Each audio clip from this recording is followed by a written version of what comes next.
నమస్తే.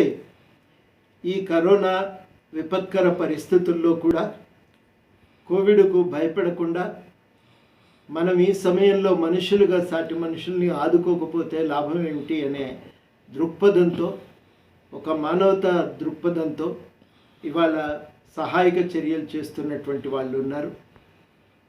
ప్రత్యేకించి ఇవాళ ఖమ్మంలో జార్జ్ రెడ్డి హెల్పింగ్ హ్యాండ్స్, తర్వాత రాయల సుభాష్ చంద్రబోస్ మెమోరియల్ ట్రస్ట్ వారు కలిపి రోజు వంట చేసి ఇవాళ మొత్తం కుటుంబమే కరోనా తాకినబడి ఏమీ వాళ్ళకు వాళ్ళు సొంతంగా ఏ సహాయము ఏ పనులు చేసుకోలేని స్థితిలో ఉన్నటువంటి వాళ్ళ కోసము భోజనాలు అందజేస్తున్నారు. 3 పూటల భోజనాలు అందజేస్తున్నారు. భోజనం అంటే ఏదో ఒకటి ఉడికించి అక్కడ పడేయటం కాదు, బాగా పోషకాహారాలతో విలువలతో కూడినటువంటి భోజనం, గుడ్డు, డ్రై ఫ్రూట్స్, పండు ఇవన్నీ కలిపి వాళ్లకు మంచి భోజనం అందజేస్తున్నారు. అక్కడితో మా పని అయిపోయిందని చేతులు దులుపుకోకుండా ఈ రకంగా ఇవాళ పూర్తిగా దూరం అయిపోయి ఐసోలేషన్గా ఉంటున్నటువంటి వాళ్ళ కోసము అన్ని రకాలైన సహాయాలు అందిస్తున్నారు. మార్కెట్కి వెళ్ళి వాళ్ళకి కావలసినవి తెచ్చివ్వటం, మందులు తేవటం, పరీక్షలు చేయించుకోవటానికి కావలసిన శాంపుల్స్ తీసుకెళ్ళటం, రిపోర్ట్స్ మళ్ళీ తీసుకొచ్చి ఇవ్వటం, డాక్టరు సలహాల కోసం కావలసిన సహాయం అందించటం, ఇట్లాంటివి అనేక పనులు చేస్తున్నారు. వాళ్ళు కోవిడ్ బారిన పడ్డారు కదా అని భయపడి దూరంగా ఉండట్లేదు.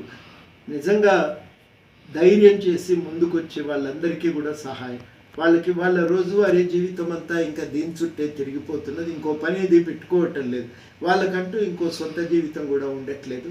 అంత మానవతా దృక్పథంతో కార్యక్రమం చేస్తున్నటువంటి హెల్పింగ్ హ్యాండ్స్ వారికి, అదేవిధంగా రాయల్ సుభాష్ చంద్రబోస్ ఈ ట్రస్ట్ వారికి కూడా మనం ఈ సందర్భంగా అందరం జేజేలు పలకవలసినటువంటి అవసరం ఉంది.